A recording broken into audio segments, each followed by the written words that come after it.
इस हवाले से चौधरी परवेज इलाही को तहरीरी तौर पर ऑडियो लीक्स का मामला साबिक वज़ीर आला पंजाब को तलब करने का फैसला किया गया है। ऑडियो लीक्स के मामले के हवाले से आपको अपडेट करते चलें।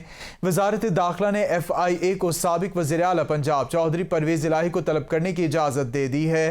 जी, जमान मुगल इस वक्त लाइन पर हमारे साथ मौजूद है। जमान मुगल से तफसीलात जानेंगे। जमान, बताइएगा, इस वक्त इजाज़त दे दी गई है तलब करने की चौधरी परवेज इलाही को?